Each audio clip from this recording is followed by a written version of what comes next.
Muy bien, gracias. Solo que Luis es de, creo que es de dos promociones antes, quiero ver, después de mí, así es. Y fuimos además compañeros de medicina interna, hicimos la residencia en el Hospital del Seguro Social y fuimos compañeros de residencia en tercer año. Pero además el doctor Luis González Molina fue jefe del departamento, fue jefe de residentes de medicina interna en el año 1994. Luego hizo su posgrado en Alemania, en el hospital de Freiburg. Ahí hizo la especialidad completa. Desde el año 2000, el doctor es jefe del departamento de neumología y está cumpliendo en este año 10 años. Y es para mí un honor tenerlo aquí. Él es el impulsador de la parte de pruebas funcionales especializadas del Seguro Social. Y tuve la oportunidad de conocerlo porque a mí me hicieron unas pruebas ahí que no había en ninguna otra parte del país. Además, el doctor pues está involucrado fuertemente en educación médica continua con los residentes. Él es formador también de colegas neumólogos y también participa activamente en enseñanza. También está en el Seguro Social y tiene su clínica privada también, junto con otros neumólogos también. Así que para mí es un honor. También es el impulsador también de lo que ahora el Seguro Social tiene de la unidad de sueño. Inicialmente comenzó en neumología, a pesar de que el sueño no se inicia en los pulmones, se inicia en el cerebro. Pero el doctor tuvo a bien pues bajarse un poco y él fue el impulsador de la unidad de sueño, ¿verdad? Así que tuvo un periodo donde tuvo unidad de sueño y también pues luego vino los diferentes problemas de la pandemia, pues sí ha tenido pues que reorganizarse. Así que para mí es un honor tenerle aquí, ¿verdad? Somos amigos de muchos años, compartimos el mismo nombre y hemos compartido pues tiempos inclusive en los aeropuertos también, cuando venimos de nuestros cursos, ahí nos vemos en el aeropuerto y hay que tener cuidado porque nos llamamos igual. Su padre y mi madre se llaman igual que mi madre también. Así que nos diferimos de una sola letra, porque él es neumólogo y yo soy neurólogo. Y a veces me pagan lo que él hace, porque me dicen, mire doctora, hizo una broncoscopía. Y le digo, no, fíjese que sí, se ha equivocado. Creo que busca al doctor González Molina.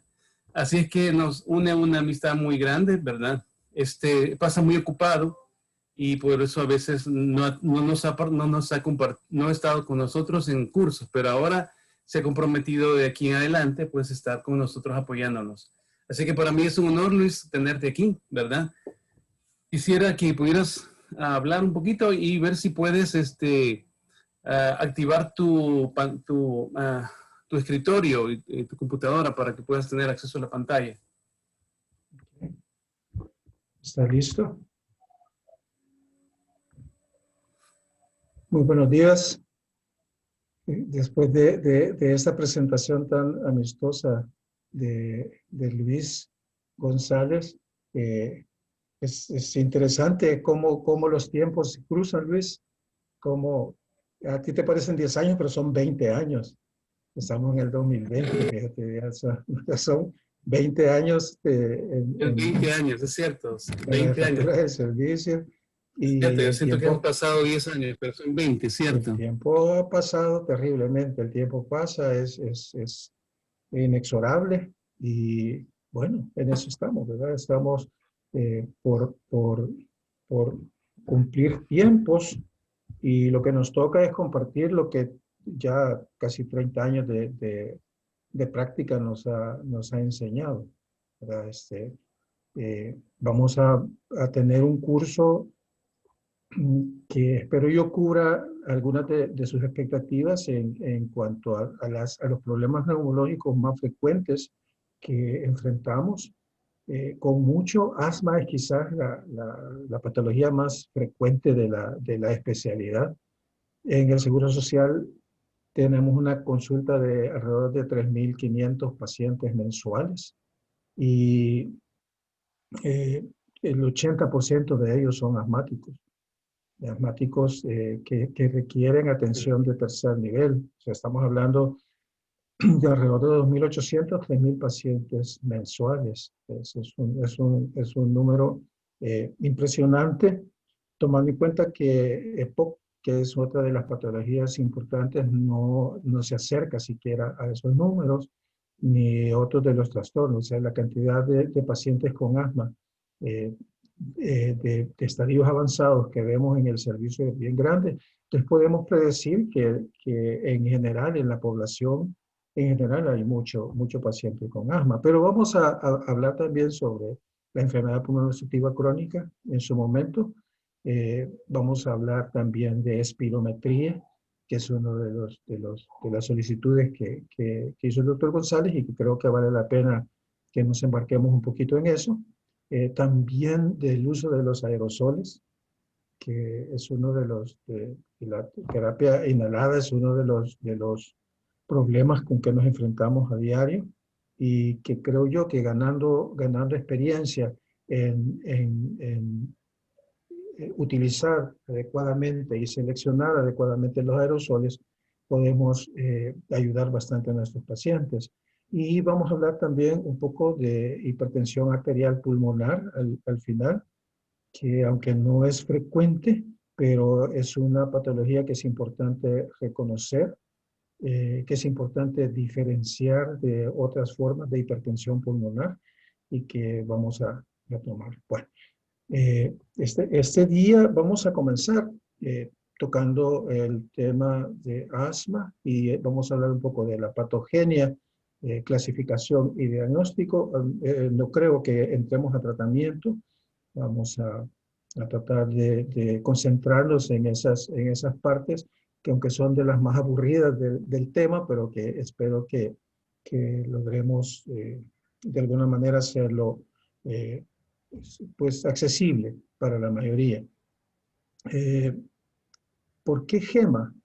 Normalmente estamos acostumbrados a seguir lineamientos como GINA y a seguir lineamientos de las guías británicas, pero el esfuerzo que ha hecho la CEPAR, la Asociación Española de Medicina Respiratoria, para integrar, pues si pueden ver ustedes acá, la Asociación Latinoamericana del Tórax, ALAT, de la cual la Asociación Salvadoreña de Neumología forma parte activa, le da un valor importante porque también incluye datos latinoamericanos, sobre todo estudio ISAC y varias otros esfuerzos latinoamericanos por hacer presencia en los datos que ya forman parte de esta guía. La guía española tiene ventajas, se adelantó con mucho a GINA en el reconocimiento de algunos problemas del paciente con asma y los brasileños sobre todo hicieron mucho énfasis en el fenotipo de los diferentes pacientes asmáticos y eso quizás le da ventajas sobre la manera como GINA está clasificando asma. De todas maneras, es un punto de vista que quiero compartirles un punto de vista que espero que les sea útil. Es difícil cubrir todo lo que significa el síndrome asmático, pero vamos a comenzar de esta manera.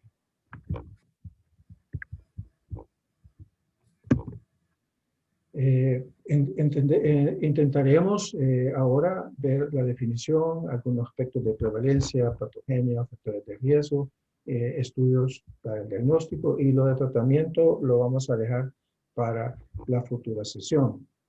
Ahora el intento es llegar a eso, tratar de evaluar algunos aspectos del asma grave al final y algunas circunstancias especiales, incluido asma y COVID, y algunos aspectos del tratamiento por telemedicina que puede ser importante que los revisemos en su momento. El objetivo de GEMA es mejorar el control y calidad de vida de las personas con asma. El paciente asmático tiende a ordenar su vida alrededor de cómo se siente. Si ustedes le preguntan a un paciente asmático que puede estar bien mal controlado y le preguntan cómo se siente, la mayor parte de veces le va a decir que se siente perfecto, que está bien. Y llega a los controles y dice, yo estoy bien. Pero cuando uno le pregunta, ¿y cuántas veces ha ido a la emergencia? Tuve que ir 2 veces. ¿Y le pusieron nebulizaciones? Sí, me pusieron nebulizaciones, me pusieron esteroides en la vena. Y al final no hay concordancia entre cómo el paciente asmático valora su problema y cómo realmente es. Cómo esa percepción de la realidad del control del paciente asmático hace que tengamos que cambiar la perspectiva, y uno de los objetivos de esta manera de enfocar al paciente es mejorar el control y calidad de vida. Aún cuando eso significa convencer al paciente que así como él se siente no es la mejor manera de sentirse y que tiene que tratar de mejorar la manera como él se siente. ¿Cómo se puede lograr esto? Incrementando la formación técnica de nosotros, profesionales sanitarios, en los aspectos que están relacionados con prevención y valoración de los diferentes dominios de la enfermedad, tanto el dominio de control presente como el dominio de riesgos futuros, que es la parte que vamos a ir viendo. La evidencia que se utiliza ya la conocen. Los inicios de GINA fueron sin evidencia. GINA ahora ya trata de utilizar más evidencia en algunas cosas. GEMA inicia de una vez con evidencia del más alto nivel. ¿Qué es asma? Asma, la palabra aquí en el país suena como mala palabra. Si uno le dice a un paciente que tiene asma, cambia de neumólogo, cambia de médico y busca uno que le diga las cosas más bonitas y que le diga otra cosa, aunque el tratamiento quede subóptimo y se le dé dirigido a otra patología. Pero asma es un síndrome. Y la palabra asma viene del griego, que significa jadear o respirar con dificultad, y es un síndrome que incluye diversos fenotipos clínicos que comparten características o manifestaciones clínicas similares. Entendemos que pueden tener etiologías diferentes. Las vías inflamatorias se unen en algunos puntos, pero al final el asma es un síndrome. En los años 80, 90, hubo un intento por homogeneizar el tratamiento de asma y todos conocimos esos escalones que se basaban en la clasificación en leve, moderado, grave y persistente o intermitente, y que trataba de hacer homogéneo el tratamiento hasta que se reconoció que había por lo menos un 20% de los pacientes que cuando nos enfocábamos en ese tipo de manejo, no conseguían el control nunca, no se podía conseguir el control nunca cuando lo hacíamos de esa manera homogénea como un solo problema. El reconocer que hay diferentes fenotipos clínicos nos permite también tratar de individualizar el tratamiento y la manera como se hace. De todas maneras, el 80% por ahí de los pacientes van a responder adecuadamente a los tratamientos que utilicemos, pero siempre tenemos que estar listos a tratar de reconocer ese grupo de pacientes que no se controlan. Se define clásicamente como una enfermedad inflamatoria crónica. La inflamación está subyacente en cualquier nivel de problema que el paciente asmático tenga. Aunque sea intermitente, el paciente tiene inflamación de su vía aérea y en esta inflamación participan diferentes tipos de células. No solo los clásicos eosinófilos que se nos enseñaba en la fisiopatología cuando estudiábamos allá por los años 80, sino una gran cantidad de células y mediadores de inflamación. Esto está condicionado por algunos aspectos genéticos endomórficos que causan al final una hiperrespuesta de los bronquios y de manera variable obstruyen el flujo aéreo. La obstrucción al flujo aéreo es lo que produce la mayoría de síntomas los síntomas en general y algunas de las manifestaciones clínicas. Y este flujo aéreo en asma clásicamente es reversible de manera total o parcial, dependiendo del estado fisiopatológico que esté pasando el paciente en ese momento, en la situación de inflamación. Y esta reversibilidad puede ser espontánea, que ocurre en muchos casos, o puede ser por acción de medicamentos, por el uso de los medicamentos para lograr la reversibilidad. Al ser una enfermedad crónica, es necesario tratar de alcanzar el control de la enfermedad, convertirla en una situación en la cual el paciente no tenga síntomas, al igual que en las otras patologías crónicas que acompañan a los individuos. El salvadoreño en general tiene síndrome metabólico, rinitis y asma.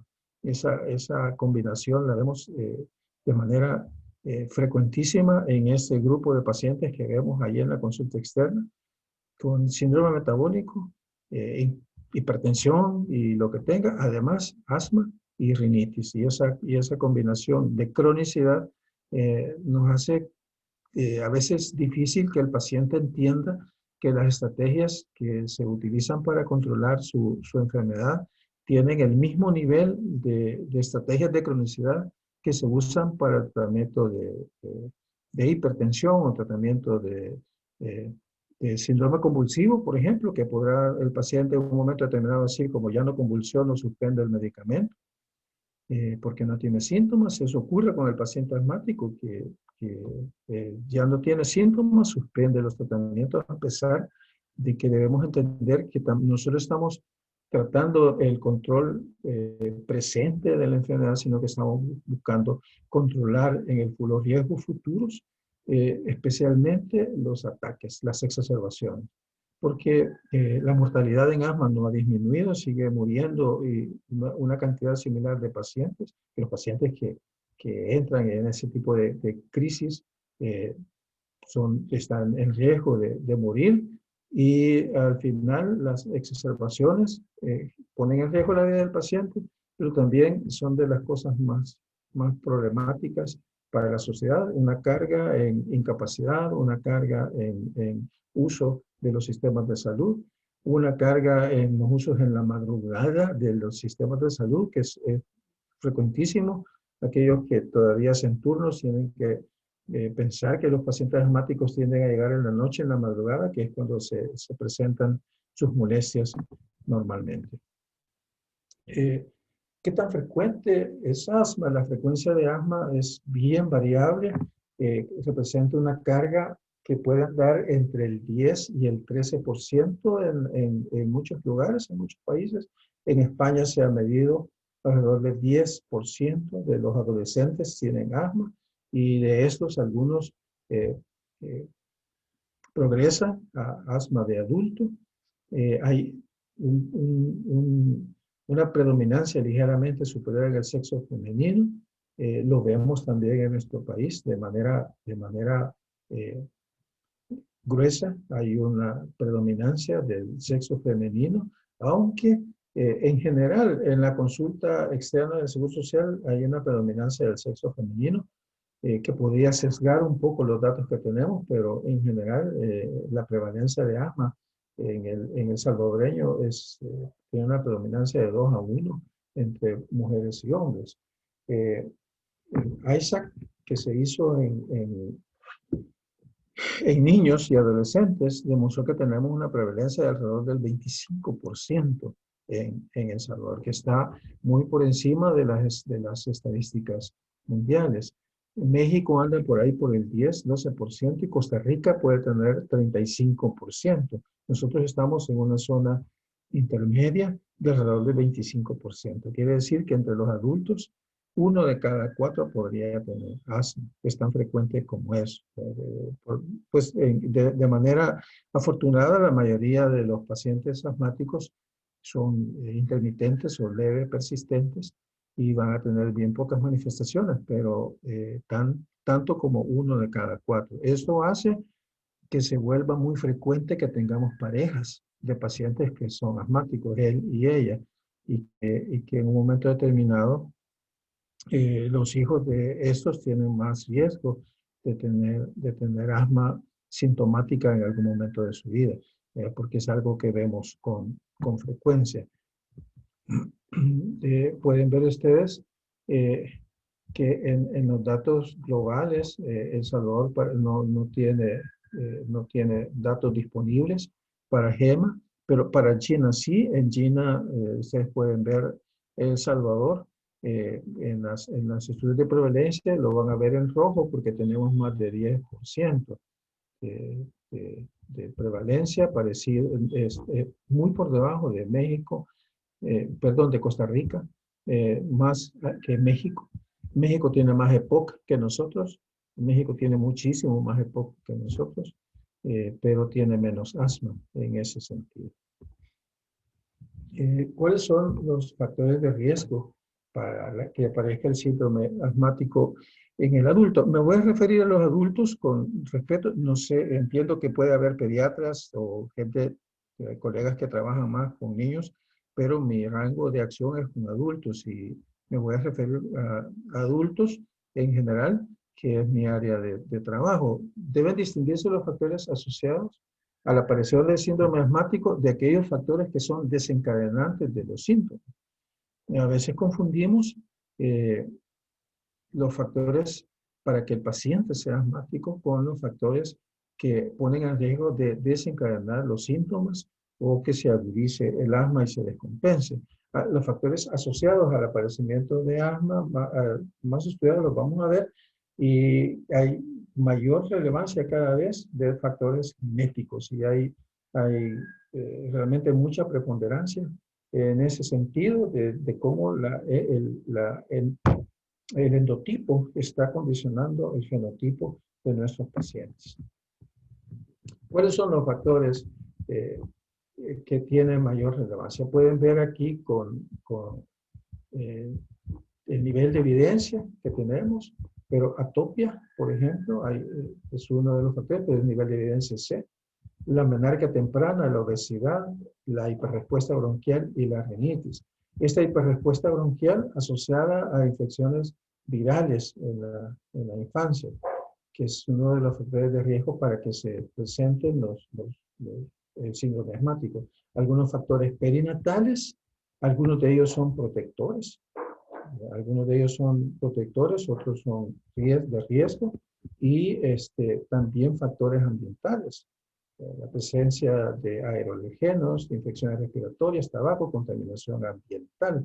De hecho, existe la teoría del niño estéril, del niño limpio. Aquel niño que vive en un cuidado extremo, evitando contacto con la mayor parte de cosas de la vida, que no toque nada, que no hace nada, tiene más riesgo de presentar atopia y asma que los niños que tienen contacto normal con el ambiente.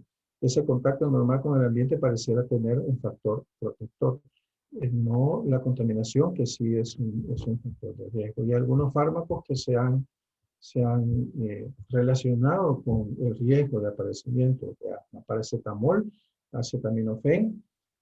La verdad que el uso tan extendido que tiene acetaminofén en la infancia y paracetamol en la infancia lo relaciona con casi todo, con el aparecimiento de casi todos los problemas, pero una de las asociaciones aparentes es con el aparecimiento del síndrome asmático, antibióticos, antiácidos, y la terapia hormonal sustitutiva es un factor protector.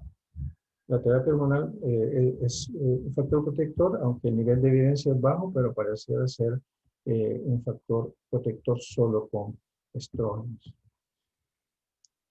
Cabe destacar la evidencia sobre la importancia de la contaminación ambiental, también en el interior de los edificios. La combustión de biomasa es un factor de riesgo. El humo de leña es un factor de riesgo para el empeoramiento del síndrome asmático.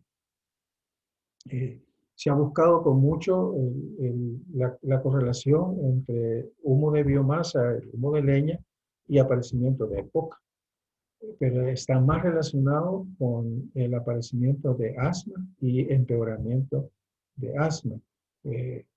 EPOC es realmente una rareza en estos pacientes. Los estudios funcionales nos demuestran que son mujeres, porque normalmente son mujeres asmáticas, pero también en el aire exterior y la combustión de productos de origen fósil, diésel sobre todo. Y esta contaminación ambiental se comporta como un factor asociado al aparecimiento de asma, pero también como factor desencadenante y de arborización. Esto contribuye a aumentar la mortalidad en asma. Y luego vemos que los factores desencadenantes, aquellos eran factores de riesgo, factores desencadenantes son parecidos, pero tienen que ver sobre todo con polución, algunos alergenos vegetales y los ácaros que tienen importancia clara. Acá nos ponen la cucaracha, pero nosotros tenemos mucha sensibilidad a la cucaracha y al polvo de la periplaneta americana, que es la cucaracha que tenemos acá en el país y que realmente es uno de los sensibilizantes más potentes que tenemos. Pero hay fármacos que pueden colaborar en desencadenar los síntomas, antibióticos, AINES, aspirina, etc. Pero también algunos alimentos. Los alimentos tienen importancia sobre todo antes de los 6 años. Ya después de los 6 años, los problemas por alimentos y desencadenar síntomas solo tienen que ver en aquellos sujetos que tienen sensibilidad específica y que lo dicen. O sea, no es una estrategia, por ejemplo, el prohibirle a los pacientes que coman algo o que dejen de consumir algo en los adultos. No hay un listado de cosas que tengamos que prohibirles, sino es importante que el paciente determine si hay alguno de sus costumbres de alimentos que desencadenen el problema. Si el paciente tiene identificado algo, no hay tratamiento específico para eso. El paciente simplemente debe evitarlo. Los sulfitos son una de esas cosas, los frutos secos, y etcétera, pero el paciente normalmente lo nota. Luego está el veneno de himenópteros, la abeja, que eso sí puede ser un trastorno serio. No es tan frecuente en el país, por suerte no lo vemos. Vemos abejas a montones y no vemos realmente esa gran cantidad de gente con reacciones anafilácticas al veneno de las abejas. Ya, pues son algunos aspectos desencadenantes. Veamos la patogenia. Doctor González, me ayudas con el tiempo, porque cuando comienzo a hablar, de repente a mí no me detiene. Y no sé si también puede... Estamos bien, Luis, estamos bien con el tiempo. Fíjate que... No sé si puede participar la audiencia con alguna pregunta. Fíjate que el diseño que tenemos en este webinar es que escriben, ¿verdad? Terminamos a las 8:05 y la conferencia, y luego tenemos un tiempo de preguntas que duraría hasta las 8:30. Entonces, escriben, ¿verdad? Y así como hemos hecho. Tengo 2 métodos para transmitir las preguntas. Uno es lo que escriben y el otro es por el chat de WhatsApp, donde está este mismo grupo de colegas. Okay. Ese es el método que hemos hecho y nos ha funcionado bien. Sin embargo, si algún colega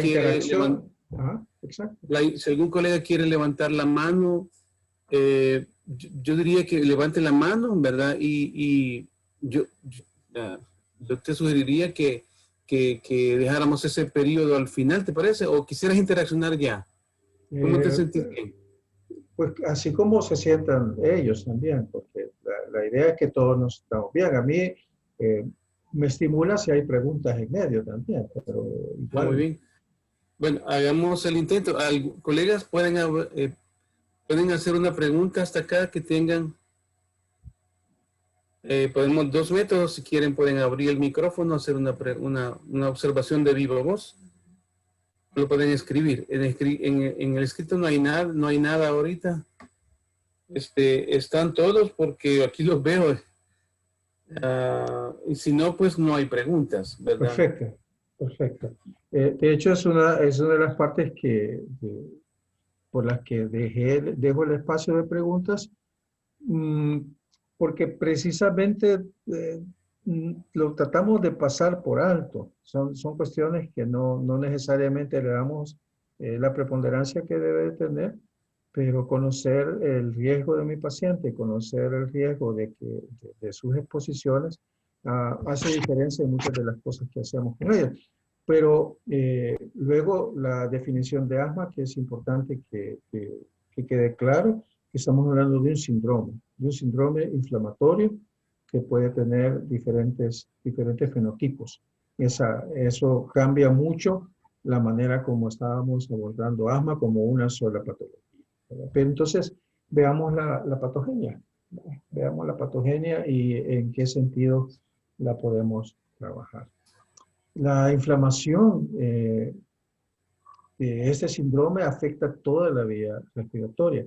Incluye la mucosa nasal y el paciente sigue estando inflamado aun cuando los síntomas son episódicos. Y en los periodos intercrisis, en los periodos que el paciente pareciera estar asintomático, aún sigue teniendo inflamación. Eso se han hecho biopsias endobronquiales en los pacientes en los periodos intercrisis y se encuentra que hay inflamación activa, aunque el paciente no tenga síntomas. La relación entre la gravedad del asma y la intensidad de la inflamación no se ha establecido de manera consistente. El hecho de que haya una inflamación más o menos no necesariamente nos dice la intensidad del problema. Quiere decir que un paciente puede tener una inflamación moderada, pero su asma ser persistente y grave, o puede ser de difícil control. Un paciente puede tener mucha inflamación, pero intrínsecamente su asma puede ser intermitente o persistente leve, mejor, y responder fácilmente al tratamiento. Entonces, la intensidad del problema asmático no necesariamente correlaciona con la gravedad del asma con la intensidad de la inflamación. El epitelio, Luis, ¿sí? hay una pregunta de Katia Polanco que dice, justamente en este momento, que creo que Sí. es útil, que si esto se puede evaluar un paciente y decir, este es un hiperreactor bronquial o este es un asmático. Sí, la pregunta es muy buena. De hecho, era una de las cosas que yo quería que discutiéramos en su momento.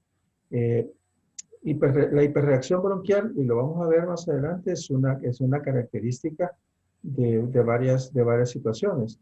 Pero normalmente la hiperreacción bronquial acompaña a problemas crónicos. Un paciente, para tener hiperreacción bronquial, normalmente o tiene una infección viral con virus sincitial respiratorio o parecido, pero va a ser un problema transitorio. Y si ese paciente continúa comportándose con hiperreacción bronquial, lo más probable es que sea asmático. Por eso nunca se utiliza el diagnóstico de hiperreactor bronquial. Hiperreacción bronquial es un diagnóstico fisiológico y lo vamos a ver más adelante.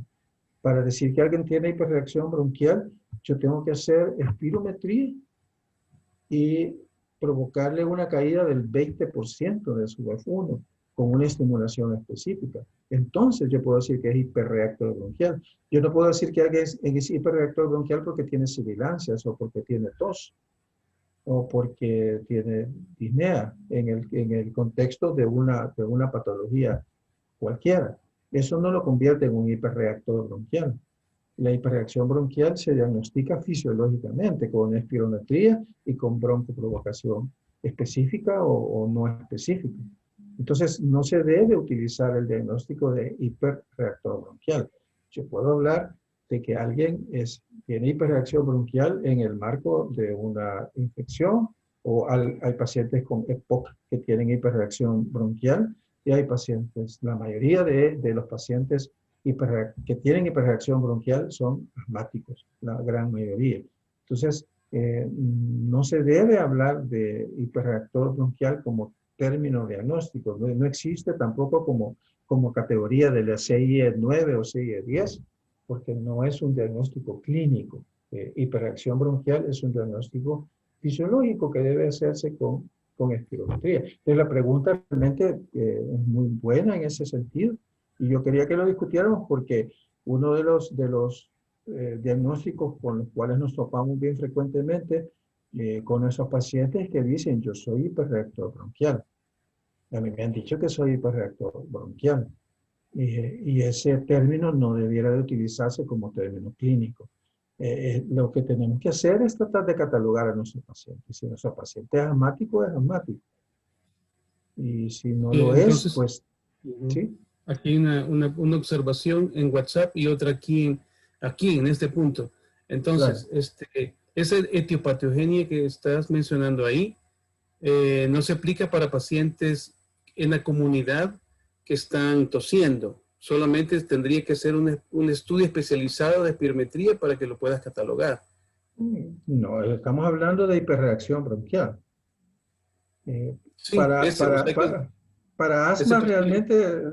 realmente la espirometría debiera de ser una herramienta común para diagnóstico. Y cuando veamos espirometría se van a dar cuenta de que a veces le ponemos demasiado misterio a algo que no lo es y no es tan especializado. La espirometría realmente es mucho más fácil que un electrocardiograma, por ejemplo. Y yo les aseguro que muchos de ustedes tienen electrocardiógrafo en sus consultorios probablemente o los interpretan. Y espirometría es mucho más fácil que electrocardiografía, por ejemplo. No es un estudio especializado, espirometría. Espirometría es un estudio realmente de primer nivel de atención. El doctor González Sánchez se refiere a los estudios especializados que nosotros ya hacemos como neumólogos para pacientes de diagnóstico difícil, que hacemos pletismografía, medición de resistencias, de métodos para medir la capacidad de difusión, pruebas de provocación, etcétera. Esos sí son especializados, pero los utilizamos para diagnóstico difícil. En el común de los casos, en el paciente asmático, en el 80% de ellos, la espirometría común y corriente con broncodilatación será suficiente para establecer el diagnóstico. Una pregunta aquí dice, un paciente que no ha tenido crisis durante años, ¿tendría este tipo de inflamación? Sí, O sea, lo común ¿está es que enfermo sí, él si no ha tenido crisis? sí, porque la crisis es solo una de las manifestaciones del asma. Eh, la otra cosa es que tenga síntomas o no tenga síntomas, que es diferente. O sea, crisis, normalmente estamos hablando de pacientes que se empeora de su estado basal, pero a veces el estado basal del paciente asmático, es una de las cosas que comencé hablando, el paciente asmático está acostumbrado a eso. Si un paciente está realmente asintomático por más de un año, podemos pensar que ha entrado en una remisión y podríamos decir, sigue siendo asmático, pero podríamos suponer que el nivel de inflamación es casi, es muy bajo de alguna manera. Su fenotipo le permite tener ese periodo de relapse, de estar en remisión. Pero asma tiene la característica de que es episódica. Es episódica y puede ser en periodos tan largos como años. Y el paciente tener diferente evolución. Hay pacientes que su función pulmonar o sus síntomas varían en el día. En la mañana, en el mediodía, en la tarde, en la noche es diferente. Otros son por semanas, otros son por meses y algunos son por años. Pero el paciente que tiene asma es igual que el que tiene hipertensión, no se cura. Es una situación que ahí va a estar, es un estado fenotípico que lo va a tener, que podemos lograr controlarlo espontáneamente o con medicamentos. Entonces, si el paciente no ha tenido crisis, solamente quiere decir que no se ha empeorado de su estado habitual. Cuando interrogamos a estos pacientes de manera más crítica, Resulta que les preguntamos, ¿y cuánto ejercicio hace? Y me dicen, pues no, yo no hago mucho ejercicio. Y no hace ejercicio porque se cansa, por ejemplo. Se cansa al caminar, se cansa al hacer algún esfuerzo. A los jóvenes uno les pregunta, ¿y qué posición jugás? Soy portero. Juego fútbol, pero soy portero. Se cansan.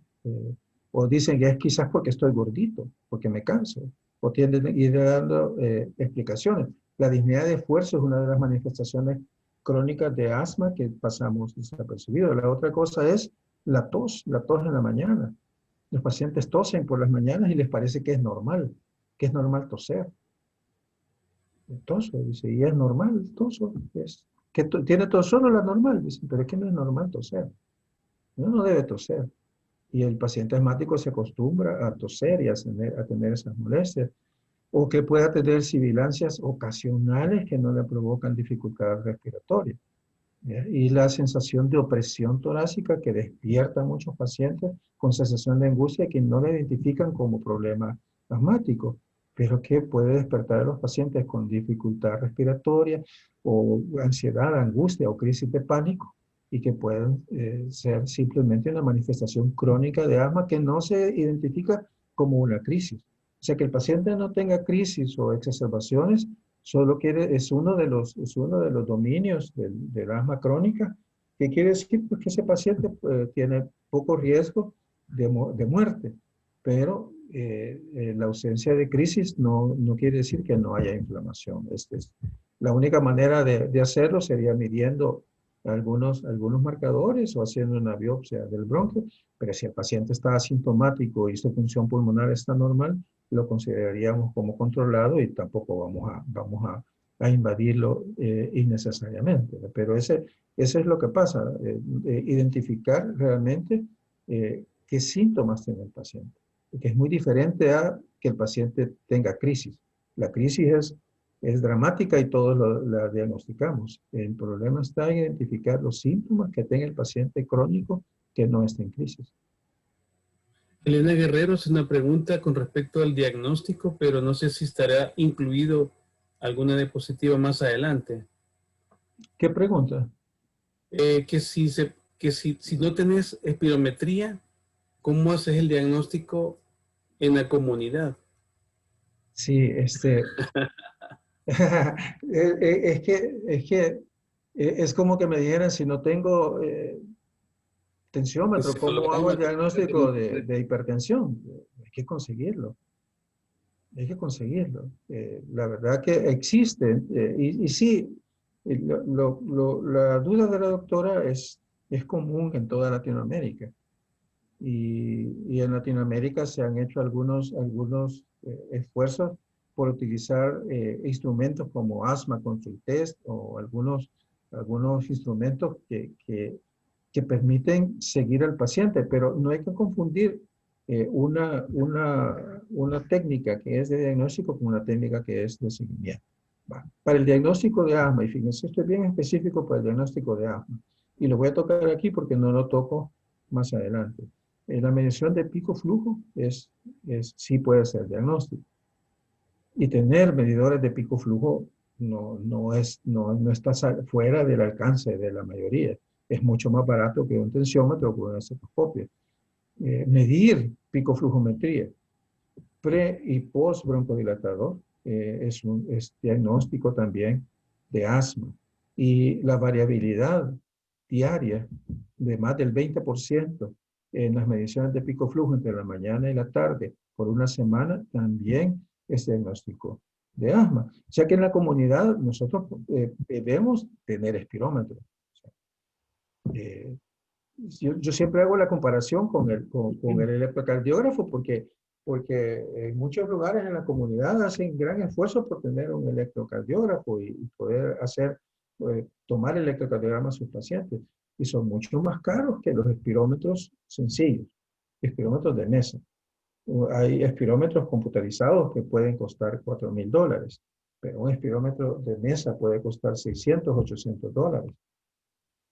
Ahora hay un montón de espirómetros USB que ustedes pueden conectar aún a su teléfono celular y hacer medición de espirometría básica, pre y post broncodilatación. O sea, en esos tiempos hablar en El Salvador de que no hay espirometría disponible es bien difícil. De todas maneras, si el paciente es asegurado, la disponibilidad de espirometría es basta, se tiene acceso al Seguro Social. En el laboratorio de función pulmonar del Seguro Social estamos haciendo cerca de 5.000 espirometrías mensuales. Estamos hablando de 60.000 espirometrías anuales. Es una barbaridad. Somos 6 gentes trabajando todo el día, haciendo espirometría, platismografía y todo lo demás. Ahora, el Ministerio de Salud también ha puesto a disponibilidad de espirómetros. Yo entiendo que en la mayoría de lugares podrían tener acceso a espirómetros. Si el paciente no está asegurado, pues puede acceder a espirometría en el Saldaña, Hospital San Rafael, el Rosales, la mayoría de lugares, Sacamil, tienen espirometría disponible. El programa PAL ha puesto espirómetros a disposición de la comunidad a nivel global en el país. Entonces, yo creo que a lo mejor es por buscar un poquito, buscar opciones para hacer.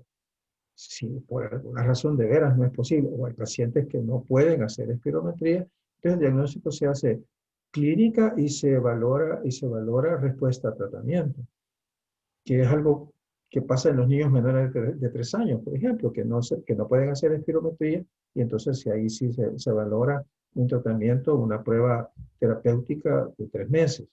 Pero de otra manera debemos de buscar espirometría, si no, picoflujometría. Hay que hacerlo. Perfecto. O sea que el espirómetro es como el tensiómetro. Sí. Como un martillo reflex. Muy bien. Ya oyeron, Hace, colegas, que eso creo que no lo habíamos escuchado así antes, ¿verdad? Creo que hemos estado pensando que es algo de neumólogo, pero eso no, hay que involucrarnos más. no, la espirometría se entiende de la medicina general. Bueno, de hecho, oximetría de pulso se consideraba un lujo. Yo recuerdo cuando compré mi primer oxímetro, hace 20 y tantos años, me costó casi $3,000.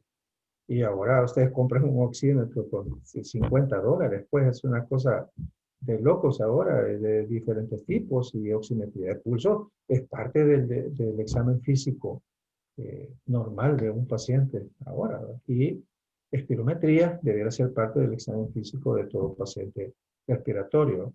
De todas maneras, hay programas que permiten acceso a espirometría. Yo he participado en programas donde hacemos espirometría a pacientes, y casas comerciales pagan la espirometría, por ejemplo, y no la paga directamente el paciente. Hay un montón de cosas que se hacen para que la espirometría pueda ser utilizada de forma masiva, de forma que no represente mayor problema. Pero vamos a ver el tema de espirometría con ustedes y se van a dar cuenta de que si le quitamos los misterios, es, es, es un tema bastante más sencillo que cualquiera de las otras cosas.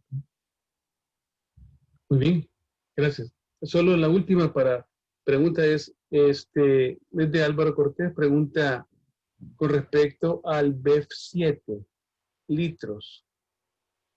¿En qué unidades se mide el volumen expiratorio? El volumen, F7, ¿ah? el BEF1 tal vez. Aquí está la pregunta de él aquí al lado. Déjame ver.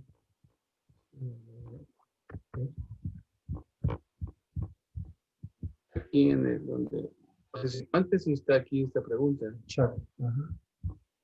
BEF1. Es BEF1. ¿En qué Sí, debe unidades se ser. mide? Sí, el BEF1 el volumen respiratorio forzado es velocidad, entonces son litros por segundo. Porque es un volumen forzado, son litros por segundo. No, se mide en litros por segundo. Ahora, Ahí pone BEF7, probablemente sea BEF1, pero de hecho uno puede medir volumen expiratorio forzado en cualquier momento del ciclo expiratorio. Se habla de BEF1, de BEF6, por ejemplo, que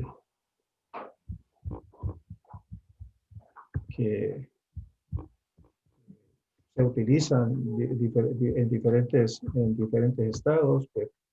BEF5, BEF4, uno puede medir el volumen expiratorio forzado en cualquier momento del ciclo. El que se usa normalmente es el volumen expiratorio forzado en el primer segundo, porque se entiende que el 80% del aire de la capacidad vital sale en el primer segundo. Por eso se estandarizó así. Pero se utilizan BEF6, BEF5, BEF4, podría utilizar cualquiera. BEF7 no conozco yo que tenga una utilidad mejor que BEF6 o BEF1, si hay para BEF1 y BEF6, pero como es flujo, es un volumen forzado, son litros, son litros. Gracias. Bueno.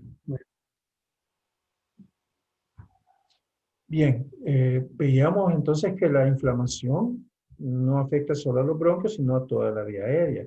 Entendemos que la mucosa de la vía aérea es un solo órgano, que comienza en la nariz y termina en los bronquios, y se comporta de manera similar. Por eso es que los pacientes pueden tener rinitis, sinusitis y asma, traqueitis, y tener síntomas dependiendo del lugar donde predomine la inflamación.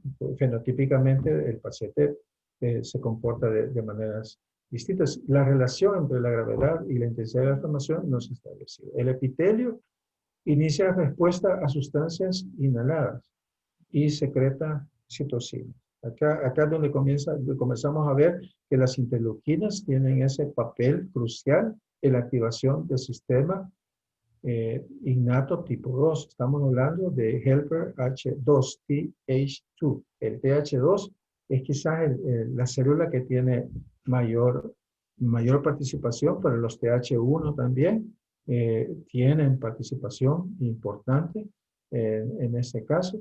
En todos los casos y los diferentes fenotipos de asma los encontramos, y las interleuquinas 4, 5 y 13 tienen ese papel. La interleuquina 5 quizás guarda mayor preponderancia en este tiempo porque es uno de los blancos preferidos para el tratamiento con anticuerpos monoclonales, por ejemplo, o con diferentes medicamentos que ayudan a bloquear a ese nivel interleuquina 5 y bloquear entonces el papel de los eosinófilos o la activación de las otras células, dependiendo del fenotipo del paciente.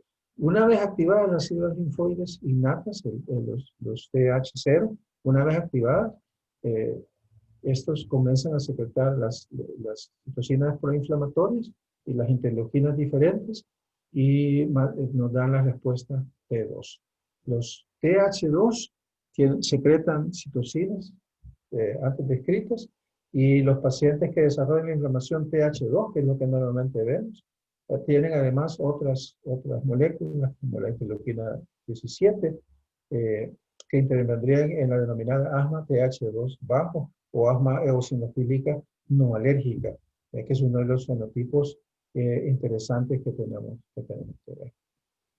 Los pacientes con asma pueden presentar además un fenómeno que es la remodelación de la vía aérea. Cuando el paciente tiene inflamación durante mucho tiempo, su vía aérea se remodela.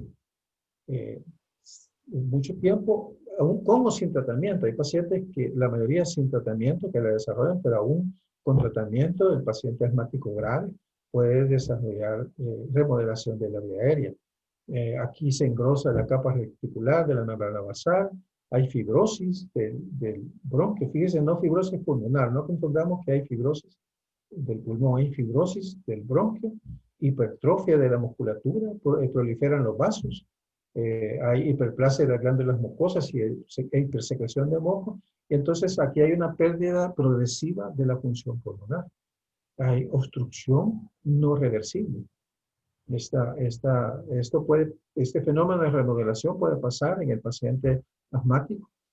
Algunos se traslapan con EPOC de esa manera, llegando a presentar fenotipos muy parecidos a EPOC, y hay algunos pacientes que se pueden catalogar como un entrecruzamiento o asolapamiento de asma EPOC, y que se ha hablado ya bastante de esta asociación, y algunos de estos procesos se relacionan con la gravedad de la enfermedad. Pacientes asmáticos graves lo desarrollan normalmente, pero pacientes leves sin tratamiento podrían tener. Y eso nos lleva a que el paciente puede tener entonces obstrucción bronquial irreversible y confundirse con otro problema. Estos cambios son una consecuencia de la reparación, pero al final resultan deleterios para el paciente. ¿Qué células o elementos de la vía respiratoria están implicadas en asma? El epitelio bronquial, la musculatura lisa, las células endoteliales, fibroblastos y mioblastos, y los nervios colinérgicos de la vía aérea. La inervación colinérgica explica mucho de la hiperreacción bronquial, Luis. Fíjate, aquí tenemos nervios o terminales nerviosas en la vía aérea, que cuando hay inflamación de mucho tiempo, pueden quedar como terminales al ambiente, terminales sin protección.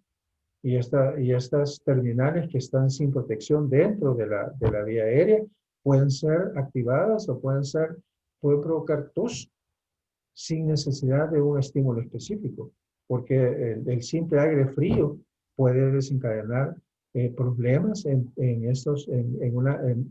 nervios colinérgicos que pueden estar como terminales sin protección en la vía aérea. El epitelio bronquial se daña de diferentes formas, y aún los procesos de reparación que siguen a la inflamación puede ser un proceso de inflamación anormal. La musculatura lisa tiende a hipertrofiarse cuando la inflamación es persistente. Las células endoteliales reclutan células inflamatorias de los vasos de la vía aérea, y eso hace que se continúe y se mantenga la inflamación por largo tiempo. Y los fibroblastos o miofibroblastos, estimulados por los mediadores, están implicados en la remodelación. Entonces, todas estas estructuras de la vía aérea participan en la patogenia del asma en un momento determinado. Y las células, desde que se comenzó a tratar de definir asma por Gina, se hablaba de muchas células que pueden participar, y siempre se le daba más importancia al eosinófilo. Pero el linfocito T, TH1, TH2, esa relación, ese equilibrio, ha demostrado tener participación en todos los fenotipos de asma, y es quizás el problema de regulación a ese nivel que explica las diferentes maneras de presentación. Pero también los mastocitos participan en este proceso, los eosinófilos claramente, los neutrófilos y su capacidad para producir daño, que son quizás uno de los que se relaciona con el asma de adulto, y por eso el asma de inicio adulto, asma después de los 80 años, es uno de los problemas grandes que no responden a tratamiento con corticoides, porque son inflamación neutrófila y no hay inflamación por eosinófilos. Las células dendríticas como presentadoras de antígeno y su papel que tienen en la vía aérea, los macrófagos como activadores, mediando, y las células neuroendocrinas que contribuyen a la respuesta TH2. Entonces tenemos una gran cantidad de células que participan o van a participar. Estas producen moléculas diferentes, quimiosinas, citocinas.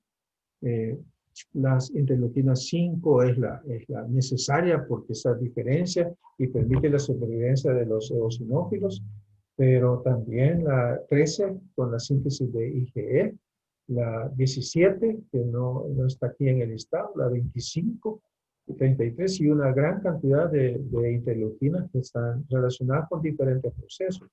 La histamina liberada por los mastocitos es la que colabora en las fases tempranas de la inflamación con liberación de sustancias preformadas, pero también óxido nítrico, y vamos a ver cómo la medición el óxido nítrico tiene importancia por cómo se relaciona con la inflamación, prostaglandinas y diferentes factores. Al final, el estrechamiento de la vía aérea es una vía final común al que conducen los cambios fisiopatológicos y es el origen de la mayoría de los síntomas. Esta limitación al flujo aéreo, el cierre del bronquio y los síntomas que desencadena se resuelven espontáneamente o en respuesta a la medicación e incluso pueden permanecer ausentes durante algún tiempo en un paciente determinado, como la pregunta que estaban haciendo. Los síntomas pueden permanecer ausentes durante algún tiempo. Solo lo que se necesita es un estímulo adecuado para que el síntoma vuelva. En algunos casos esto no se da. Conozco algunos casos de pacientes que tuvieron asma grave en su infancia y que luego a lo mejor tienen rinitis, pero no han vuelto a tener síntomas de asma y tienen función pulmonar normal. O sea, todo eso puede pasar. Hay una pregunta. Sí. ¿Qué el papel de la mucosa nasal?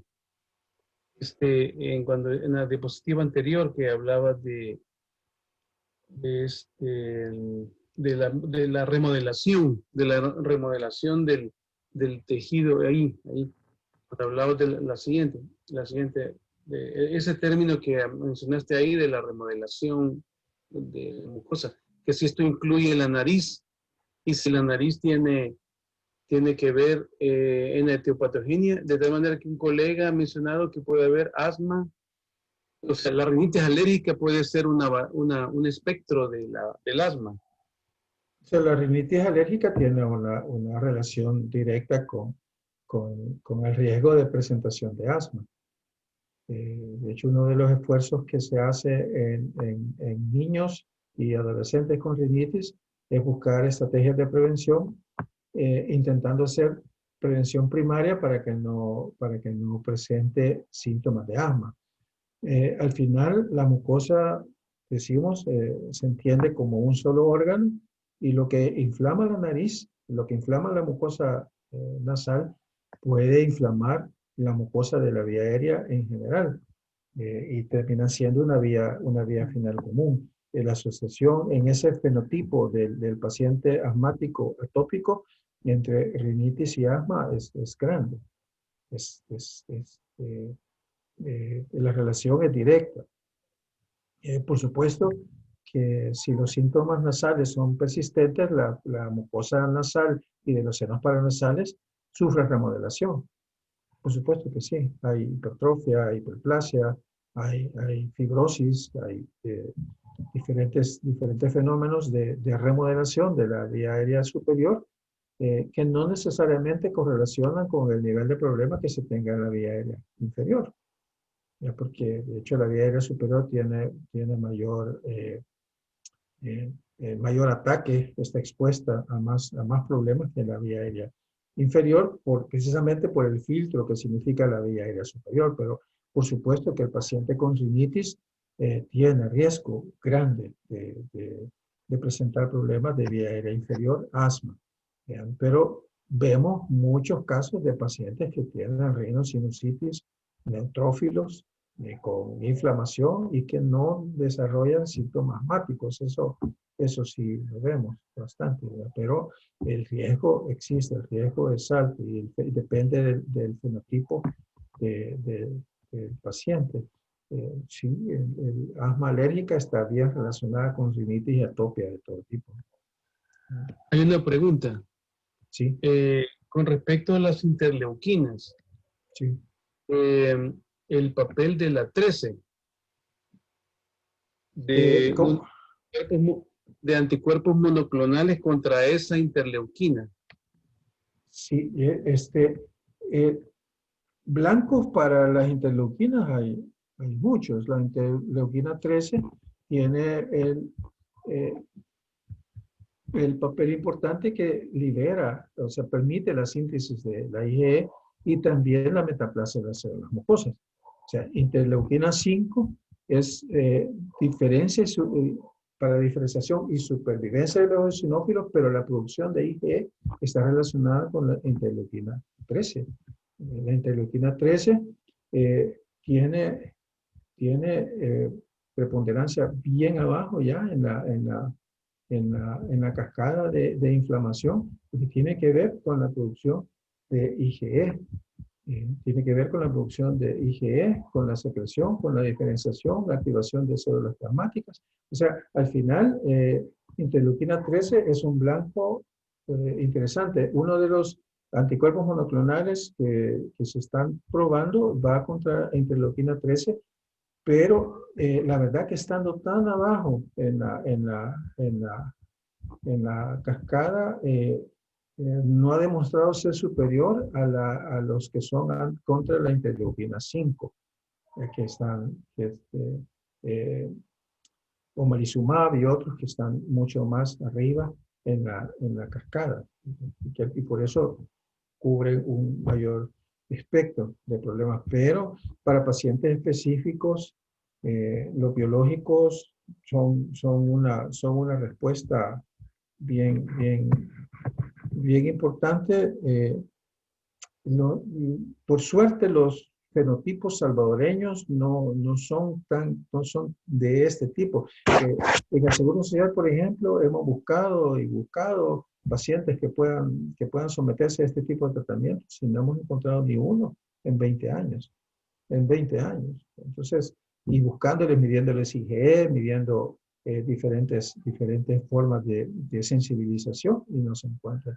Pero son blancos interesantes. Todos ellos son blancos interesantes. Toda esta cascada es un blanco interesante para tratamiento. De hecho, por lo que tenía esta diapositiva inicialmente es porque al tener presentación de alergenos, y esta es la teoría más clásica, al tener la presentación de alergenos, de aeroalergenos, los linfocitos T naive, los TH0, tienden entonces a diferenciarse o en TH1 o en TH2. Y esta diferenciación importante es lo que da diferente manera. Los TH1 nos llevan a los mastocitos y los TH2 a la producción de nuestra inflamación T2, que tiene que ver con el eosinófilo y la producción de IgE, y que al final es lo que se conoce como la inflamación asmática. Pero hay una TH2 baja que no tiene que ver con producción de IgE, pero que sí estimula eosinófilos al final. Pero esta vía, la vía alérgica, es la más común. Para entenderla, se ha tratado de simplificar de esta manera, entender una respuesta TH1 y una respuesta TH2. La respuesta TH1 nos da inflamación neutrofílica no alérgica, y la TH2 nos lleva a una inflamación más parecida a la alergia, pero no necesariamente.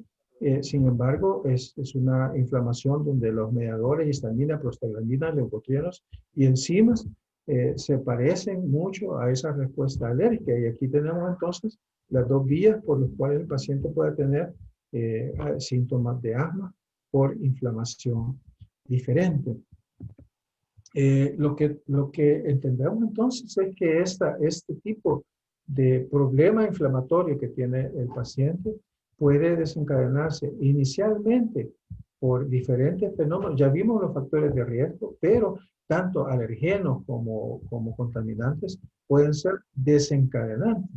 O sea, un paciente puede no tener asma alérgica, pero un alergeno puede desencadenar una respuesta TH2 y además reaccionar de manera inespecífica a los diferentes irritantes del ambiente.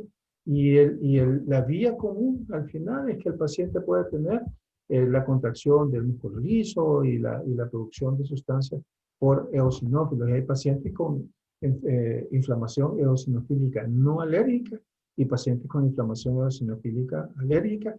Y además hay pacientes con inflamación neutrofílica y otros pacientes que se llaman PAUSI celulares, que no se les puede, que no se encuentran células prácticamente en el fondo inflamatorio de ese paciente. Todo esa esa manera de presentarse a los pacientes se define endotípicamente y eso nos da el fenotipo de los diferentes pacientes. Entonces tenemos inflamación eosinofílica no alérgica, inflamación alérgica eosinofílica en los pacientes. Digamos, por parte de esto responde normalmente el tratamiento con esteroides, no así la neutrofílica, que no responde al tratamiento con esteroides. Una pregunta. Sí. Este me lo envié por WhatsApp. Dice, mi tía está en un protocolo de la FDA en Estados Unidos y a ella le hicieron un fenotipo eosinofílico, dice, Sí. y que le han dado un medicamento que se llama TCP-Lumab para el estroma, algo para el timo, creo que Sí, dice. es la química. Ajá. Dice que le hacen un estudio Es la- fenotipo eosinofílico. sí. Es la TSLP, la lipoproteína estromal química. Pero es que de hecho, en esta diapositiva podemos ver eso. O sea, los anticuerpos monoclonales, estos UMAP, van específicamente contra algunos. Y aquí lo que tenemos en este caso es contra la linfoproteína estromal química, la TSLP, que tiene que ver con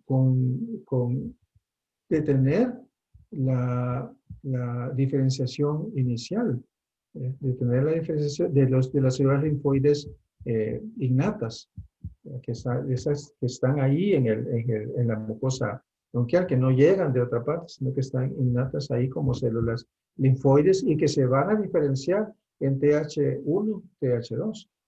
Entonces, al tener bloqueada esta vía, entonces se detiene la inflamación bien arriba de la cascada, dependiendo de dónde yo dirija, de dónde lo dirija. Ella dice, Pero perdón Luis, ella dice que ella salió fenotipo eosinofílico negativo. Dice. Y ella la consideraron candidata para este tipo de tratamiento y dice que ya está libre de síntomas. sí, como lo que ocurre con el paciente que es eosinófilo positivo es que responde normalmente a esteroides. Los pacientes que necesitan otro tipo de tratamiento son los que no responden a esteroides. Y no responden a esteroides, hay eosinófilos positivos que no responden a esteroides y hay eosinófilos negativos. Entonces, en esa vía es que están tratando a la paciente, ¿verdad? Pero son protocolos bien específicos para pacientes graves o que no responden al tratamiento esteroide o llevados a otro nivel. Y la idea, entiendo yo, es sustituir omalizumab, que tiene que ver ya con interleuquina 5, más abajo, y estamos atacando más arriba, ¿verdad? Y ahí los nuevos targets de tratamiento están arriba, ¿verdad? La linfoproteína estromal química está arriba en la cascada, ¿verdad? Y al detenerla, tenemos la cascada de inflamación, tanto de eosinófilos como los que no lo tienen, porque estamos deteniendo a este nivel. ¿Sí? Mira, Y eso yo es sé que importante, eso es lo importante de... ese estudio de eosinófilo no es la toma de sangre, cuántos eosinófilos tiene. No, de hecho, uno mide eosinófilos, debe medir eosinófilos y aún hay estrategias para el tratamiento donde medimos eosinófilos en sangre para saber si mi tratamiento está siendo efectivo, tanto en asma como en EPOC.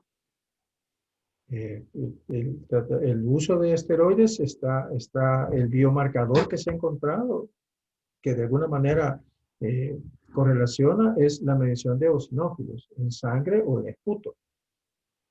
Pero esto ocurre en algunos pacientes y en algunos fenotipos de pacientes. Hay pacientes cuyos eosinófilos están normales desde el momento antes de iniciar el tratamiento. Entonces no nos podemos basar en eso, sino que nos basamos en la respuesta al tratamiento. Si puedo medir niveles de TSLP, perfecto. Pero nosotros acá no podemos medir ni interleuquina 5. Todas esas mediciones tienen que ir al extranjero. Entonces nosotros lo que hacemos es medir IgE. como mediciones. Pacientes tienen IgE arriba de 300, arriba de 1000, y de acuerdo a eso los clasificamos, porque son los biomarcadores que podemos utilizar. De otra manera, si el paciente no se controla, no logra control a pesar del tratamiento, pues entonces se buscan esas otras estrategias, ¿no? Muy bien. Sí. Bien, entonces vemos acá cómo diferentes fenómenos, no solo los alergenos, sino también virus, sobre todo infecciones virales o contaminantes del medio, pueden estimular el sistema inmune local y provocar liberación o producción de interleuquina 5 por 3 vías diferentes. Y esto darnos una inflamación eosinofílica de esa manera explicar que el paciente pueda tener eosinofilia sin necesidad de que sea necesariamente una inflamación alérgica, y que hay otras vías que pueden explicar la presencia de eosinófilos en la vía aérea y su estímulo, la migración, el reclutamiento, la maduración y la persistencia de la inflamación eosinofílica en el ambiente. Bueno, la vía aérea entonces se puede obstruir por diferentes fenómenos, por la contracción del músculo liso, por el edema de la vía respiratoria, la hipersecreción de moco, pero además también los cambios estructurales. De ahí que, por eso es que se explica que la obstrucción o la limitación al flujo, la limitación crónica al flujo aéreo en el paciente asmático puede ser reversible con o sin tratamiento. Será reversible parcial o totalmente, dependiendo del mecanismo de obstrucción que pueda predominar en un momento específico. La vía aérea tiene su luz, tiene su luz bronquial, que debe permitir entrada y salida cuando el alergeno estimula el endotelio y es presentado el virus o el alergeno y es presentado al sistema local, este reacciona. De las reacciones pueden variar dependiendo del fenotipo del individuo. Lo que normalmente vemos nosotros es la hipersecreción de moco, que se da rápidamente, una producción de moco temprano, o el estímulo del músculo, pero el edema de la mucosa explica mucho de la obstrucción que se da en estos pacientes, y esto no es reversible con broncodilatadores. Esto necesitará mucho tiempo para revertir. Lo que sí es reversible a los broncodilatadores normalmente es el espasmo muscular. El espasmo muscular prolongado puede llegar a disociar esta respuesta y puede darnos inflamación a diferentes, obstrucción a diferentes niveles de manera disociada, cuando el músculo ya no se comporta de manera adecuada, y esto es uno de los mecanismos también de remodelación de la vía aérea. Diversos agentes entonces pueden ocasionar el estrechamiento de la vía respiratoria y producir la exacerbación o ataque. Los episodios más graves ocurren en relación a infecciones víricas y sobre todo de la vía aérea superior. Por eso hay una tendencia normal cuando el paciente llega con la crisis de asma a recetar antibióticos. No sé, de alguna manera hicimos la correlación entre flema verde y antibióticos. Y la flema verde, esa flema verdosa del asmático, normalmente son eosinófilos. Y lo que indican es inflamación y no necesariamente infección. Las indicaciones para usar antibiótico en el paciente asmático en crisis se resumen a paciente con sinusitis purulenta o paciente que tenga una neumonía asociada. De otra manera, el paciente con crisis de asma no debería recibir antibióticos de manera rutinaria. Hay que pensar que esa inflamación es por eosinófilos, va a ser verde y no amarilla, dorada o con sangre como se ve en la inflamación por neutrófilo de la vía aérea. Hay fármacos que pueden provocar exacerbación. Los AINE normalmente se correlacionan, pero también el ejercicio, el aire frío, ciertos irritantes pueden exacerbar, pueden desencadenar una exacerbación. Y la intensidad de la respuesta en la exacerbación sí se correlaciona con la inflamación subyacente. Es muy diferente la intensidad de la respuesta en exacerbación que en paciente con asma crónico. La hiperrespuesta bronquial, que es lo que normalmente llamamos hiperreactividad, es un elemento característico del asma. O sea, hablar de hiperreactividad bronquial es hablar normalmente de asmático. Y lo que ocasiona un estrechamiento de la vía respiratoria en respuesta a estímulos que serían inocuos para personas que no tengan asma. Eso significa hiperrespuesta. Si un paciente se expone a un estímulo que si yo no tengo asma no me haría reaccionar, pero reacciono porque tengo asma. Eso es lo que se cataloga como hiperrespuesta. Entonces se mide esa respuesta, se mide esa obstrucción y eso se hace normalmente con una espirometría. Y esto está vinculado con la inflamación y la reparación de la vía respiratoria y hay diferentes mecanismos y correlaciona con la gravedad del asma. La variabilidad es otra característica importante y viene definida como la variación o fluctuación de los síntomas y de la función pulmonar en el tiempo.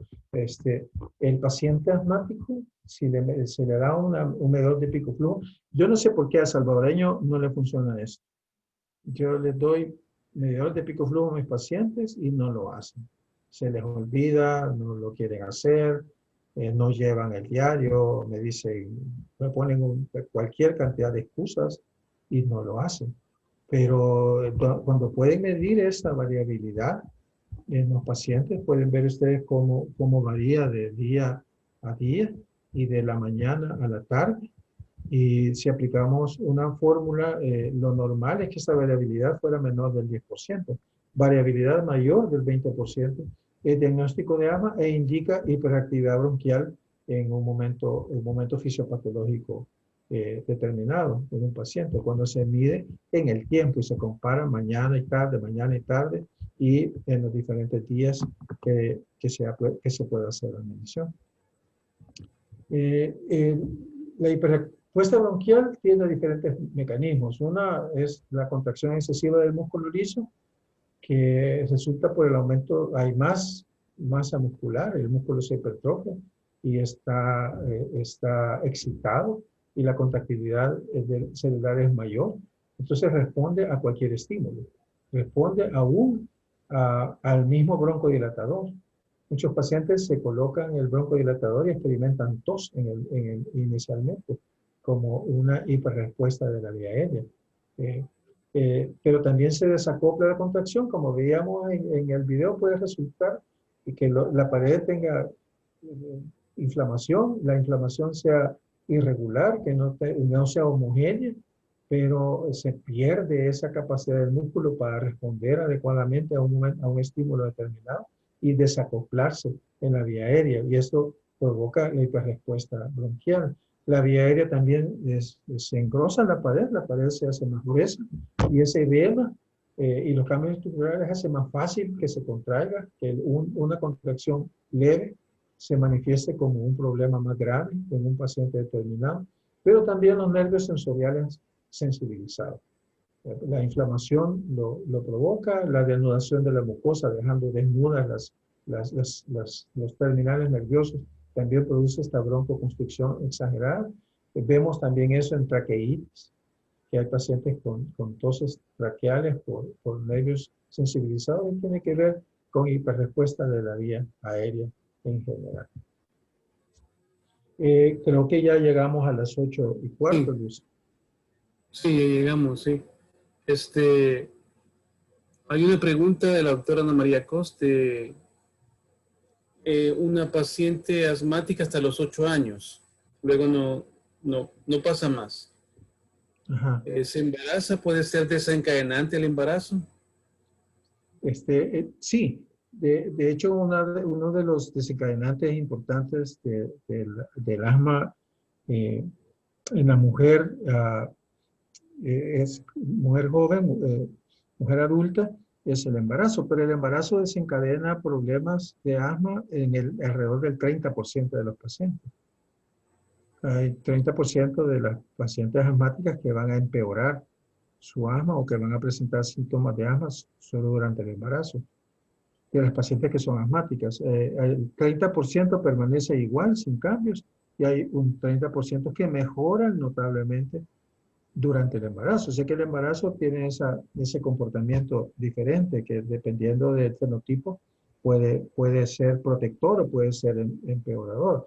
Entonces, sí, puede ocurrir puede que cuando se embarace presente los síntomas de asma nuevamente. No quiere decir que van a ser persistentes, puede ser que después del embarazo ya no entre otra vez en remisión y pueden hacerse permanentes. Eso ocurre en las dos circunstancias. La única manera de saberlo es el tiempo. Cómo ocurre, qué pasa después del embarazo, darle seguimiento. Entonces se trata durante el embarazo y se vigila después de esto, ¿no? Hay una pregunta con respecto a la tos del sueño en el asmático. O sea, sí, es tosedor nocturno en Sí. los asmáticos. Bueno, en la cronobiología del asma, la noche y la madrugada son de los problemas cuando la inflamación se da más marcada. Eh, Uno de los marcadores más importantes de inflamación son los síntomas nocturnos. Y los síntomas nocturnos pueden ser tos, sibilancias, opresión o disnea, cualquiera de ellos. La tos es una de las manifestaciones de asma que se puede dar y lo que indica es inflamación persistente. Eso debe ser tratado inicialmente con antiinflamatorios para ver si resuelve, ¿no? Y normalmente en la noche lo que se hace es una combinación entre el antiinflamatorio, un esteroide inhalado, con un broncodilatador de acción prolongada. Esto permite una protección de la noche y la madrugada de una mejor manera. Entonces, los síntomas nocturnos explican mejor el uso de la combinación de LABA, que se llama la broncodilatador de acción prolongada, LABA, con ICS, esteroides inhalados. Esa combinación ICS-LABA tiene sentido en este tipo de cosas, síntomas nocturnos. De esa hay otra pregunta con respecto a reflujo gastroesofágico, si es una comorbilidad o es un acompañante de la remodelación. Pero entiendo que solo la remodelación has hablado de bronquial, no tiene nada que ver con el esófago. Sí, aunque el esófago con reflujo sufre remodelación también, el esófago. Pero lo que pasa es que no en todos los pacientes es igual. La cosa es esta, hay una asociación bien clara entre asma y reflujo gastroesofágico y problemas vagales. O sea, comparten vías sensoriales y la estimulación de una vía produce efectos en la otra. O sea que el paciente asmático empeora y empeora su reflujo gastroesofágico y viceversa. Porque hay interconexiones, de alguna manera se explica. Bien, pero ese es el paciente asmático con reflujo. También hay una asociación entre el tratamiento del asma y el empeoramiento del reflujo, y con el empeoramiento del reflujo y el empeoramiento de los síntomas de asma. Esa asociación es fenotípica, depende de cada paciente, y hay que tratarlo de esa manera. Igual hay pacientes que tienen solo variantes tos asociados al reflujo gastroesofágico, que al tratar el reflujo gastroesofágico puede desaparecer la tos. Pero el mecanismo inicial ahí es el reflujo gastroesofágico que provoca la tos. No necesariamente es un asmático, pero la asociación asma y esófago existe.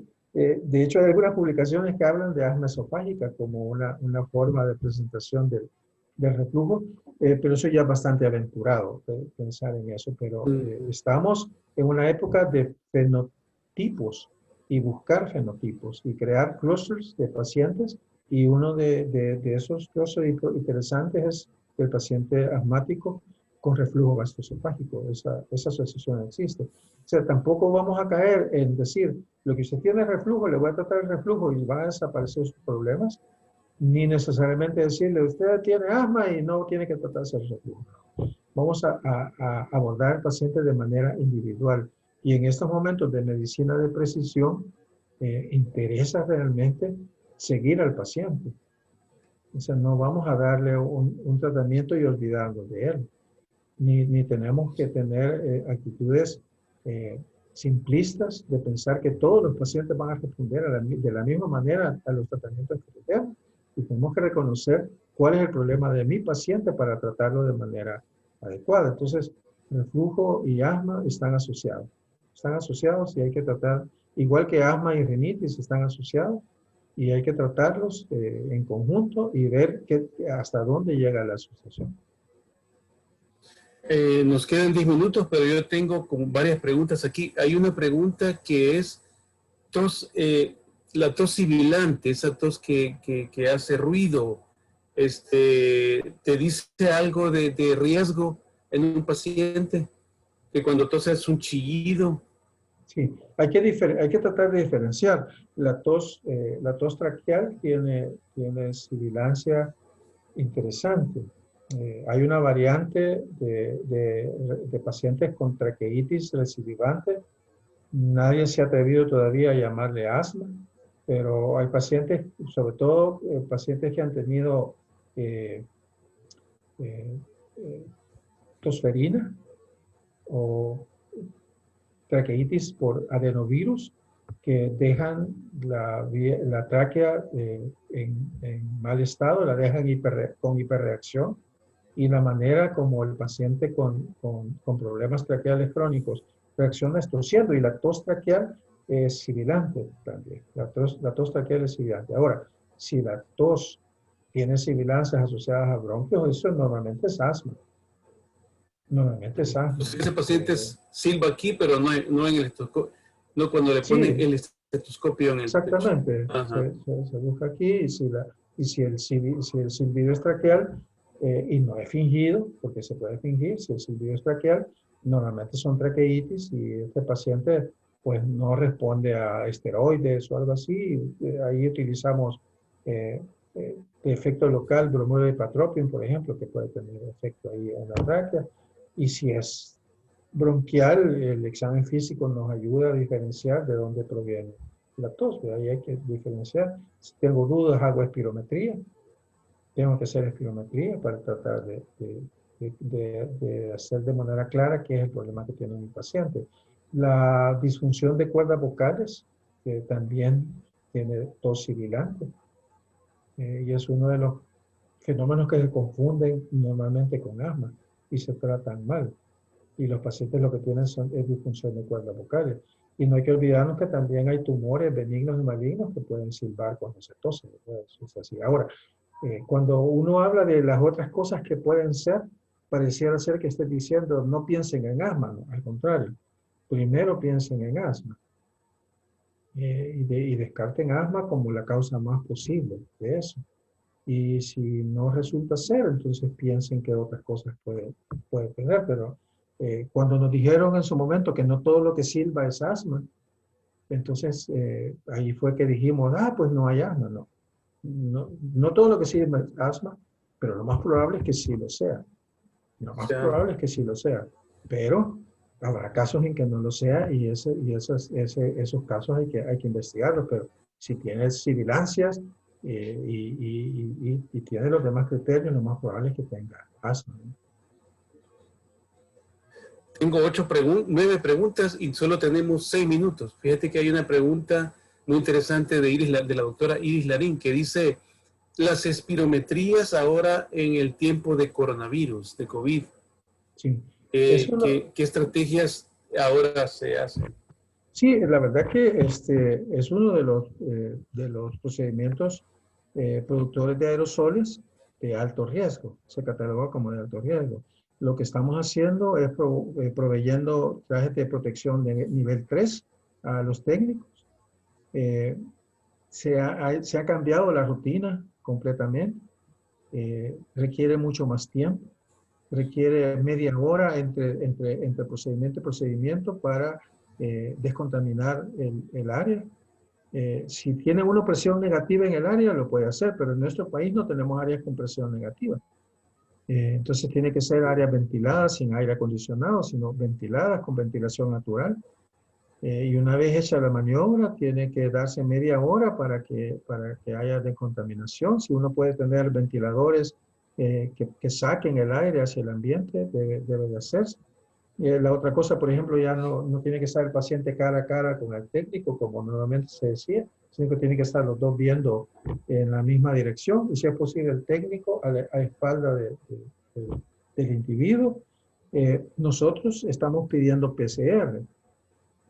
Estamos pidiendo PCR sobre todo en los pacientes, porque muchas de las espirometrías que estamos haciendo son por pacientes que tuvieron COVID y que están en recuperación.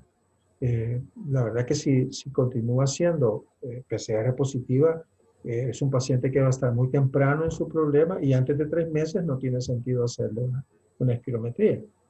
Entonces, después de 3 meses sí, y tendría que ser PCR negativo. Quizás esas son las estrategias. Lo hace más compendioso. Hemos de llegar a una situación donde se estabilice todo y que probablemente no necesitemos hacer PCR, pero sí tener todas las medidas de protección siempre para quien las realiza. Como es productora de aerosoles, necesitamos una protección para quien lo hace, pero quizás la necesitamos siempre. La necesitamos desde siempre. Tuvimos que necesitarla antes y usarla antes. Y quizás de manera muy irrespetuosa hacíamos la espirometría sin la protección adecuada. PCR te referís a reacción de cadena de polimerasa, ¿verdad? Sí, No proteína PCR, C reactiva. sí. Sí, el doctor PCR, voy a Bates decir PCR. Ah, sí, Que sí, quedamos que sí, es sí, en sí. inglés, que es en inglés. Sí, yo pensaba que le iba a decir en alemán. Mira, el doctor Bates pregunta, ¿la poliposis nasal infantil confiere un riesgo para asma? Sí, normalmente sí, pues, se entiende que esos niños son atópicos. Sí, los que tienen poliposis de ese tipo normalmente son atópicos. Es difícil una poliposis en un niño que no sea atópico, pero el riesgo está asociado a la personalidad atópica de quien lo presenta. Desconozco yo si hay poliposis infantil que no sea atópica, lo desconozco. Le digo, niños no es mi área de trabajo, pero normalmente las poliposis de este tipo se asocian a personalidades atópicas y tienen razón. Tenemos 2 minutos y 6 preguntas. Bueno, una pregunta con respecto a la obesidad. Si eso confiere riesgo o no. Sí, es un factor de riesgo. Muy bien. Otra pregunta es si, bueno, es una pregunta con tuberculosis de Sonia Isabel. A ver, la tuberculosis es una entidad que no estamos tratando acá, ¿verdad? Pero causa tos, ¿verdad? Causa tos persistente. Creo que puedan haber asmáticos con tuberculosis, creo yo. Sí, aunque es bien ¿verdad? poco. No sé si es un factor protector, pero no hay muchos asmáticos con tuberculosis. Pero tos crónica, más de 4 semanas, siempre debe tener una radiografía de tórax, por lo menos, y tener esputo, si el abordaje es por tos crónica. Tiene que hacerse radiografía de tórax y tiene que hacerse vaciloscopías antes de hacer otro tipo de estudio. Ya tiene que hacerse. Un minuto para decir genes y asma, o sea, historia familiar y asma. Cuando encontrás un asmático, ¿esperas encontrar otro en la familia? Se espera, dentro de la historia clínica es uno de los datos que yo debo buscar, pero no necesariamente. El individuo puede ser el primero en la cadena, pero sí hay asociación genética importante. Sí. Nos queda un segundo para apnea de sueño, si ves un vínculo entre asma y apnea de sueño. De hecho, no deberíamos hacer polisomnografía en pacientes asmáticos descontrolados, porque los pacientes asmáticos descontrolados tienen apnea de sueño, pero es por su asma. Y la idea es que si se controlan de su asma, pueden mejorar, de hecho mejoran los fenómenos de sueño asociados. Y tratamos su rinitis y tratamos su asma. Y hasta entonces vemos cómo se comporta Epworth y todo lo demás, ¿verdad? Porque eso va a variar ya con el tratamiento. Sí. Una pregunta, la última en un segundo es si te parece que los asmáticos deberían de ir al psiquiatra.